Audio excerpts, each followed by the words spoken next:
Course in Parachute Packing. Parachute section students text the Infantry School, Fort Benning, Georgia, 1942. The following text is to be used in connection with the course in parachute packing. This is the only text to be issued, and it is essential that each student know thoroughly the information contained herein. During the course, written examinations will be given on the subject matter contained in this text. Assignment number 1. The canopy. 1. Parachute canopy. The parachute canopy constitutes the main lifting surface of the parachute assembly, which, when inflated, has the general appearance of a large umbrella. The covering is made of high-grade silk, commercial substitute or cotton depending upon its intended use. 2. Parachute suspension lines. The parachute suspension lines are braided silk cords of 450-pound tensile strength, which form the framework of the canopy. Each line is attached to a connector link and extends to the skirt of the canopy through the channel in the silk, over the apex and down the other side to a diametrically opposite connector link. Each line is continuous, having no breaks or ties. Suspension lines are arranged in 4 consecutive groups, each group containing an even number of suspension lines. The location of the lines to the connector links on the harness risers determines the group arrangement. Each line is fastened to a connector link with 2 half hitches. The free end at the knot is stitched to the main line with a special zigzag stitch with 10 to 12 stitches per inch. At the skirt, the suspension line is attached by wrapping a length of 350-pound tensile strength linen tape around the line and zigzag stitching it in place for 3 inches. The line is again anchored in the seam channel 6 inches above by a 3-inch length of zigzag stitching. From here, the line runs free in the channel to the apex, where it is zigzag stitched again for 2 inches. The line continues over the apex and down the other side where it is stitched in the same manner. 3. Suspension line channel. The suspension line channel is formed by the seam joining of any 2 panels and conceals the suspension line in the lifting surface of the canopy. 4. Panel. The part of the covering area of silk between any 2 consecutive suspension lines is a panel. 5. Panel section. A panel section is a subdivision of the panel, not crossed by a seam.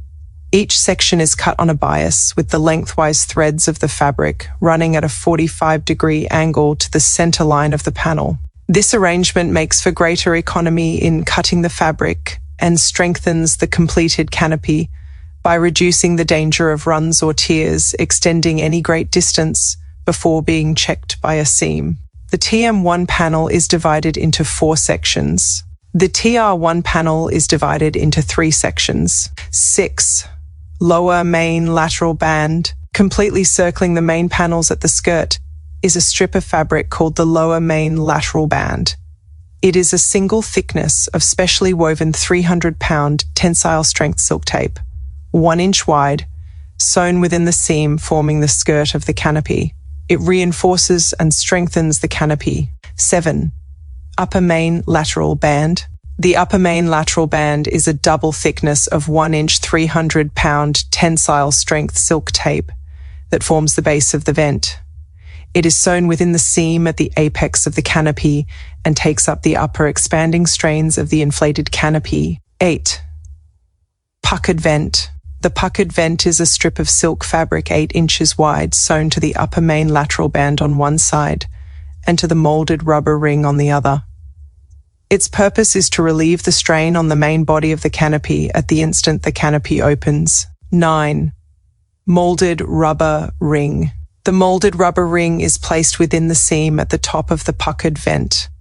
It expands to a diameter of not more than 18 inches and contracts to 4 inches, giving the puckered vent a variable size opening. 10. Connector links. The connector links are the metal fittings to which the groups of suspension lines are permanently fastened and serve as the connection between the canopy and the parachute harness.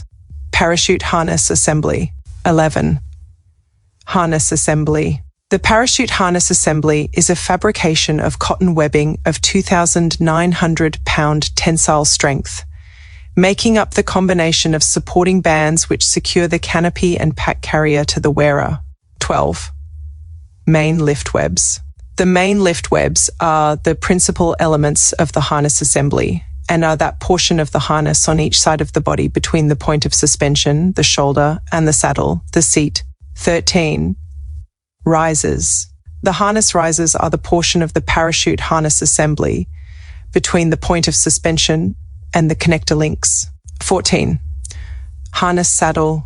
The harness saddle is a formation of webbing that is a continuation of the harness risers and main lift webs and passes under the seat of the wearer so that it may be used as a seat during descent. 15.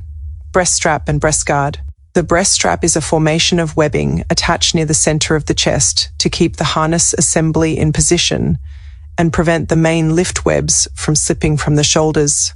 It terminates with a V-ring on one strap, a harness snap on the other. Each strap has a triangular duck cover sewn to it called the breast guard protector.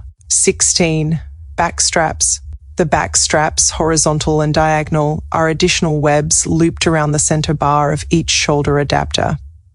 They cross the back of the wearer, securing the pack tray to the harness, and continue through the main lift webs at the hip and horizontally across the back.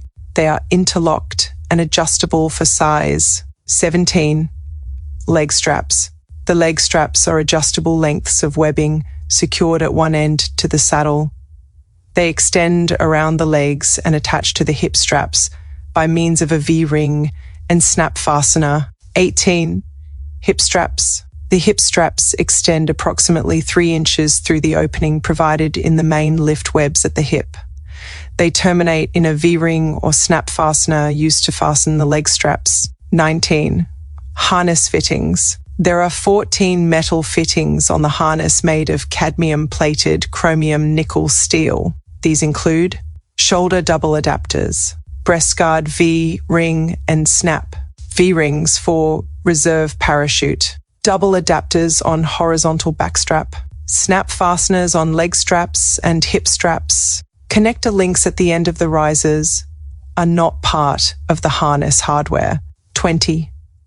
Harness V-rings. Harness V-rings are metal fittings into which the harness snap fasteners center themselves. 21. Harness snap fasteners. Harness snap fasteners are metal fittings with a spring-operated lip that holds the snaps securely closed when fastened to the V-rings.